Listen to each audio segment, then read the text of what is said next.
south side is within. The mind regulates the hand that masters the pen. The pen is mightier than the sword, but the tongue is mightier still. The stargate to the mind's revealed. The vortex. As a music producer, what initially inspired you to start creating beats and producing music?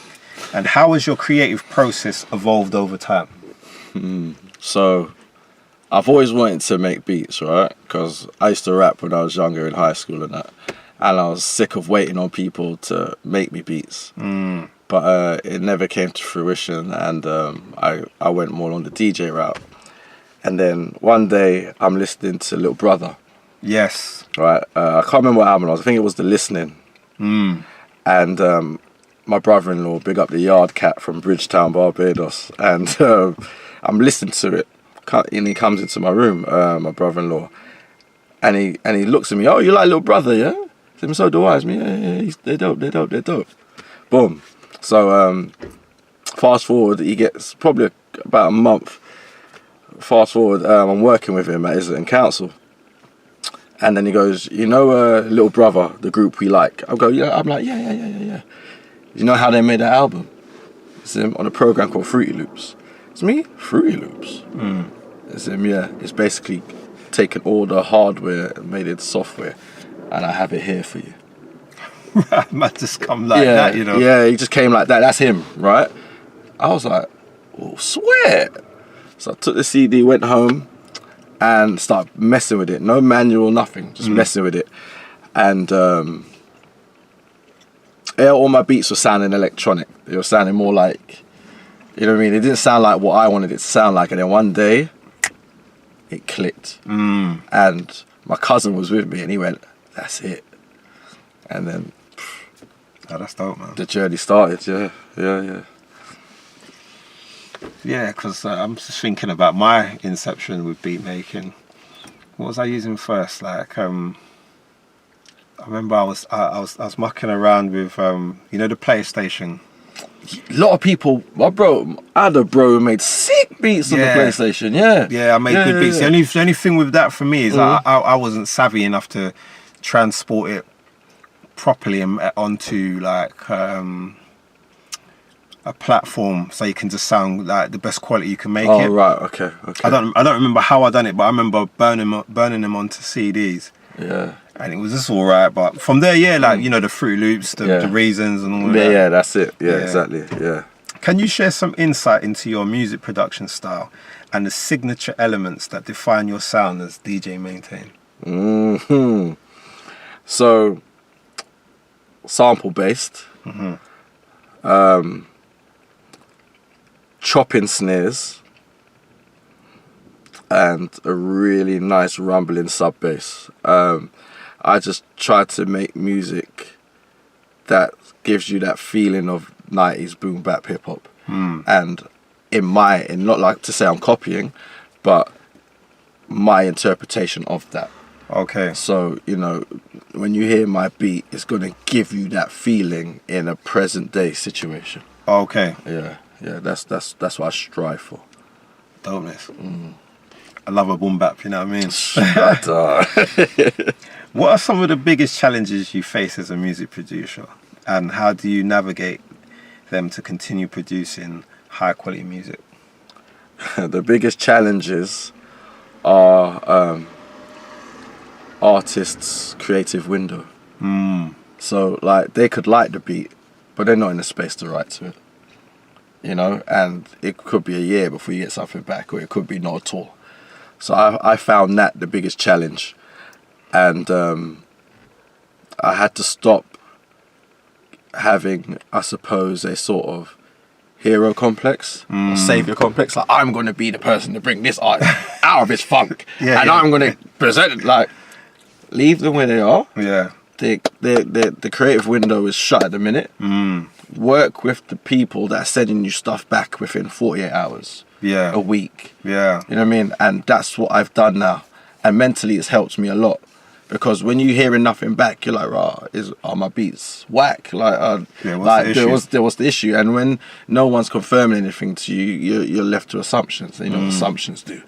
So I just work with people that have quick turnarounds, and then when they're ready, they'll come find you.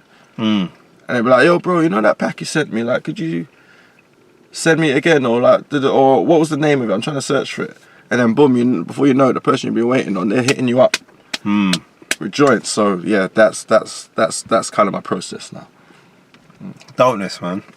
How do you stay inspired and motivated to consistently create music that resonates with your audience and stands out in the industry? Do you know what inspires me? How I stay inspired? Is staying true to my sound and what I believe my sound is. And my artists who like... There's a specific type of artist that likes my beats, and what's starting to happen is that we're starting to gravitate towards each other. So yeah, just sticking true to making that boom bap and making it sound like, you know, the music I'm still in love with and fell in love with. Okay. You know what I mean? When I first heard it. Yeah, for real. Are there any specific artists or genres that influence your music production? And how do you incorporate these influences into your own unique style? So, obviously soul. Soul influences me a lot. Dub, reggae, ska has influenced me way more than I thought it would. Like the echoes and the reverb. Right, yes. And the way they're spacing. You know what I mean? Of like how they structure their tracks. Right. That's influenced me a lot. The artists I've interviewed on my show and played on my show, they've influenced me so much. Like, I listen to people like Michael Parkinson, Joker Star, yourself, Amy True, Raven Detta, Bad Effects, Dot I, who else? Like Children of Zeus, these like Hawk House. These people are making quality music, and I'm like, this is it. Like this is what I want to be a part of. Like, you know, Right. This scene right here. So Fly Hooligan. I mean, like these people like Melanin 9 when he was making music. Heavily influenced by these guys and the quality, so that inspires me. I'm like, yo, I can't be making anything weak. Man like you, man like Bad Effects, man like with 287 RU1 fam. I can't be coming with nothing weak, and that really inspires me. Like, bro, like during COVID when there was a lockdown, I made a beat a day. Like I said to myself, I've got this time. I'm making minimum a beat a day. If I missed the day, I made 2. Some days I'd make 5. But I always was striving. I always push myself to improve. And I want to be a credit to the scene, not like a leech. You know what I mean? Yeah. Yeah. Do you know what I'm trying to think? Who was it? There was someone I spoke to recently off camera and all that, and they were saying to me about a lot of people shouldn't be rappers or producers and stuff. They should just stick to being a fan. Do you know what I mean? Because a lot of people they're not contributing a lot to the scene. Yeah.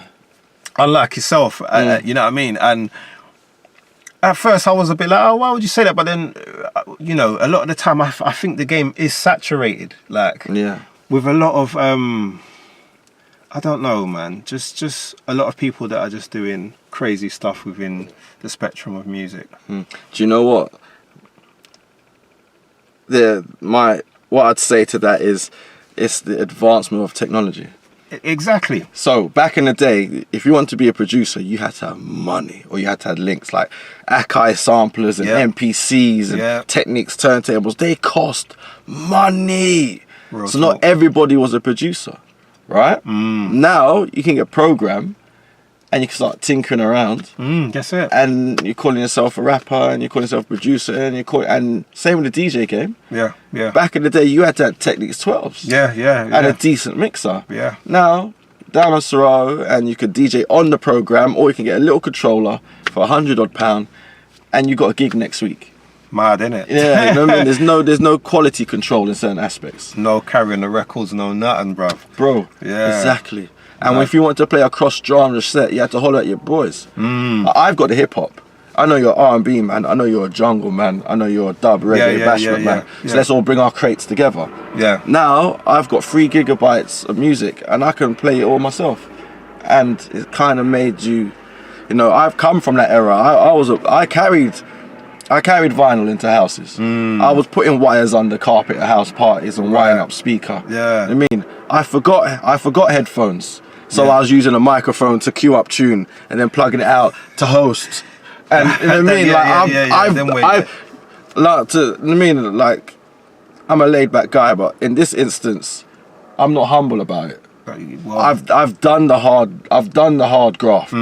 I've been there, and I'm born in a time where I was young enough for the change. So I've got the influence of both. But when it comes to this music thing, Psych, I'm gonna be honest, you can't tell me nothing.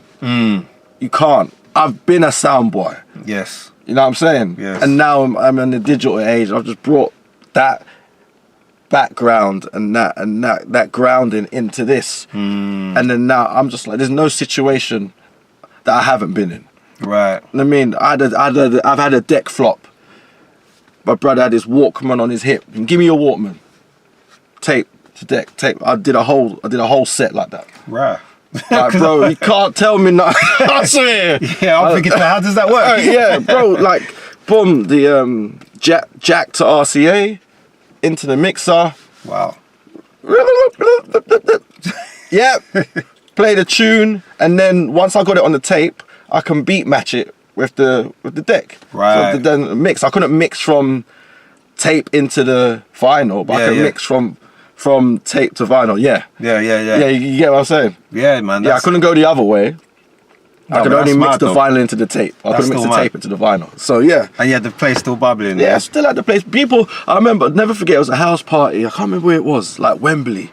I'll never forget, I was DJing and I looked out, the house was hot because there's bare people in it. I remember looking out, it was in the dining room, I remember looking out through the garden. Yeah. And it was like slow motion, seeing a brother jump over the fence and land in the garden like this to get into the dance. Oh, mate. Yeah, bro. Just jumping through the dance. Yeah, bro, it was mad. It was mad. What role does technology play in your music production process? And are there any favourite tools or software that you rely on to bring your musical vision to life? So, going back to what I spoke about lockdown. So I live in Uganda now for the past 6 years. Right. And my boy, big up Gizmo, who's on Itch FM with me, he rolls with hip hop back in the day. Right. Hollered at me, and this is what I mean about community, right? And like people feeling your energy. He goes to me, brother, you need to get back on the beats, man. Because the DJ and Itch FM just took over. And I would make beats for my intros on my show and interludes and things. So he heard that, he goes, you need to get back on the beats. Me, yeah, bro, but Fruity Loops, I don't like the new format. And if it's not Fruity Loops, like, what am I going to make it on the ass? And bro, Serato, which is a DJ program I used to DJ, they brought out a beat making program. Bro, just try it, see what you said. So like lockdown just happened as he sent this to me, right? Right. So I'm in beautiful Uganda, bro. Like I'm looking at Lake Victoria, sun's out. Like a lot of people, lockdown was a very tumultuous time for them. For me, it was like an awakening. It was like I was in a beautiful country, in a beautiful situation. Like, I mean, beautiful home, loads of space, pool, gym, like all of that. So I'm there and I'm working on this program. It's mad intuitive. And I'm like, yo, I like this. So my wife looked at me and was like, he's in this space, I'm gonna leave him. Okay. And that's what she did. And I started making beats, right? And so Serato Studio I swear by it now. And the plugins that it comes with, like, because it gives me that sound. Like, so when I send it for mastering, even if because what's happening when I first started making beats for Serato Studio, engineers wanted stems, right. semi-stems. Nowadays, they don't even ask for stems, bro. It's coming back as a tune. They're just mastering the vocals. So, and I mean, I've evolved with the program, and this is when I knew I was onto something. The first beat I made, like one I felt comfortable with, I sent it to Bad Effects. Bro, because he's a dope producer. Like, people don't know. Like, he raps a lot now, and he's doing projects after project. This guy is a dope producer. Right. So I always go for his opinion, right? So I sent him the beat. I said, bro, tell me what you think of this. I'm getting back on it now, rah, rah, rah. He didn't say nothing. Couple days later, it came back as a song. I was like, okay. Yeah, he said it a lot, yeah. Yeah, okay. I'm back on my team. Yeah. Because back in the day when I was on Fruity Loops, I used to produce for a crew called DNA, Dro and Burner, right? Right. And then now they've evolved into the production crew called the Fanatics. Okay. So I don't know if you heard of the Fanatics. They produced that tune for Stylo D, you know, just touched down at the airport. Yeah. I used to produce with them. Okay. And so I was sending beats to Dro from the Fanatics. He goes, "Thank God you're back." Thank God. You know what I mean? Like, he's like, because he used to like, he's very busy. You know what I mean? He's out there now. Yeah. But he sent me a message. I remember this guy I used to produce. You know, he used to, you remember him? His name's Maintain. You remember that, brother? Wow. And so when I got back on the Serato, yeah, man. So if you want to get into production, you just want to mess around with something that's very intuitive and that will help you. And then not only help you, once you know the program inside out, you can manipulate it to what you want your things to sound like. I would highly suggest it, and use your plugins. Like the plugins that I got make the drum snap. It brings out certain elements of the sample. You know what I mean? Like, yeah.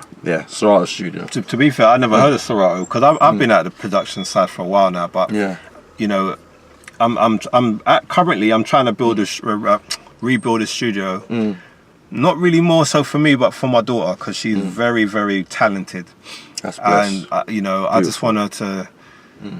It was just her 13th birthday the other day. I want her to, by the time she gets of age where she's like, all right, if she does look to do anything in the music, she's just going to be on point. She's on point now, but not really more with the recording and the production side. So I want her to get that side locked, and then I would say Serato Studio, get like a trial version. Yeah.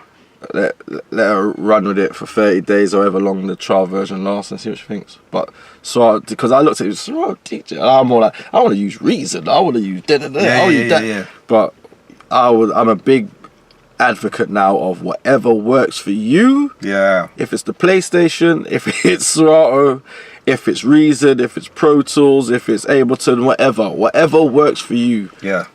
Work it. Okay. And trust me, bro, like I've just grown into that program, and and it's led to what I'm making now. Dopeness. I'm gonna look into that. Please do, bro. Please do, definitely. and talking about all of these programs and stuff like that, can you walk us through your typical workflow when starting a new music production project, from the initial concept to the final product? Right. So generally, what happens is an artist will holler at me, or I'll holler at them. And most of the time, they're hollering at me for one tune. And then I'll send them, like, you know what my packs are like, 60, like they're really crazy, 60 beats, 100 beats, 50 beats. So I'll send them a pack. And then generally what happens is they make the tune they want, and then they come back to me and say, yo, should we just do a project? Okay. And then it goes from there. And then because of technology, I'm in Uganda, you can send it to me, I can get it mastered, or I can send it to you, I can get it mastered. Serato Studio is great with stem separation, like it can really, like, you know what I mean, isolate what the engineer needs, and that's generally my process. So it all starts off with a tune here, tune there, and then come back to me and be like, yo, let's work on a project. And that's how it works. It's hard. I've hardly been in the studio with them and then made it on the spot, and then we made a thing like that. It's always I've sent a pack out, because they're like, if you're going for me, then you're going for that sound. So you already know, you kind of know you're gonna like what I send. Right. It's just for you to pick the beats that suit the narrative of your project. And that's what happens. And the artists I've worked with, thankfully, they're really good at that. They'll take my beat, okay, that's the intro, that's what I'm going to start with, that's going to be for that, and that's how they flesh out the project. Okay. Mostly, yeah. What advice would you give to aspiring music producers who are looking to break into the industry, make a name for themselves like you have? Wow. I would say be very deliberate about your sound and embrace your influences. Right? Because those will guide you without you even knowing, subconsciously. Because like, if you try to make things which you think people will like or is in trend, you'll never have a sound that people come to you for.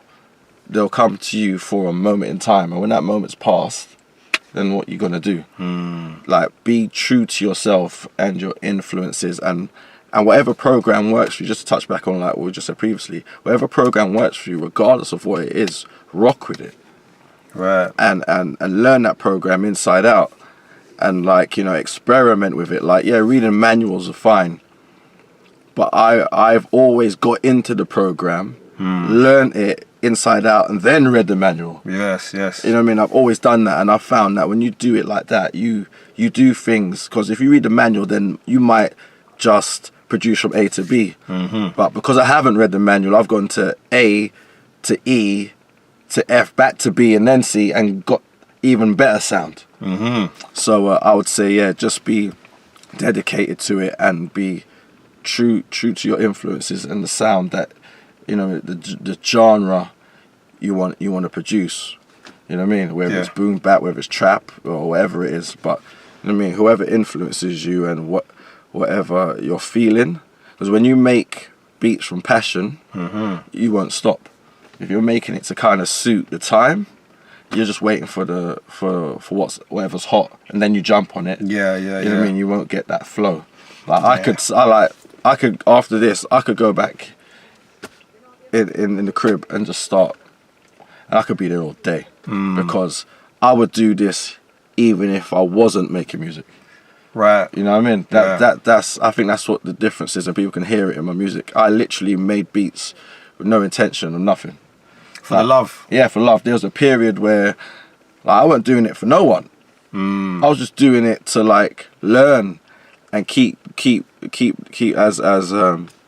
as Ray would say, keep the swords sharp. Yes, you know what I mean? Right.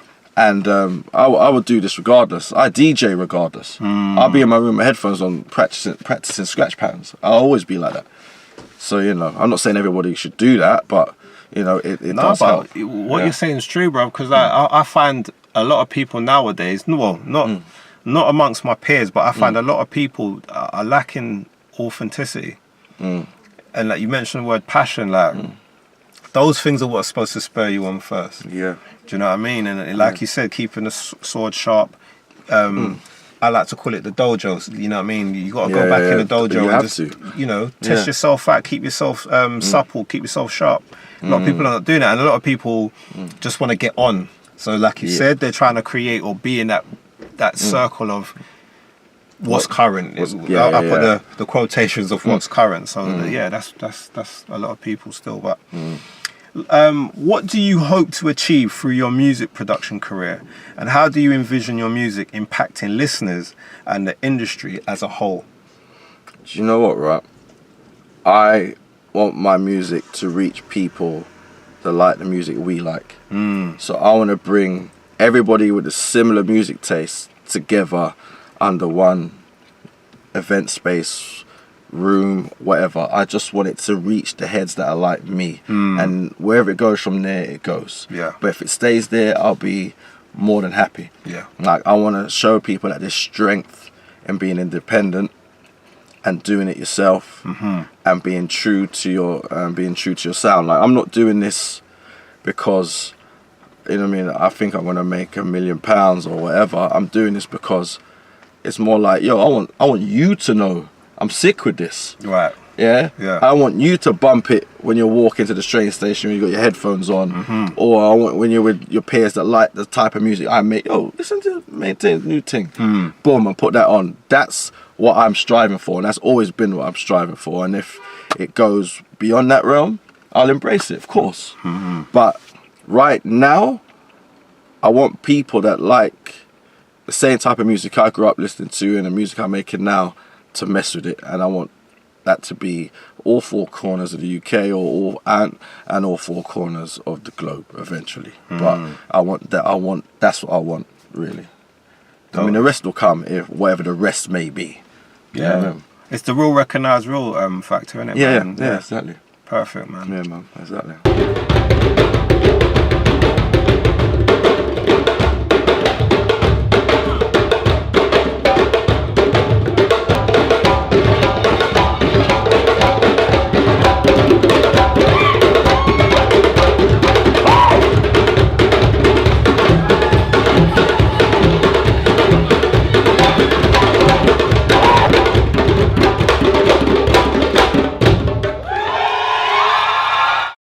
Outside is within. The mind regulates the hand that masters the pen. The pen is mightier than the sword, but the tongue is mightier still. The stargate to the mind's revealed.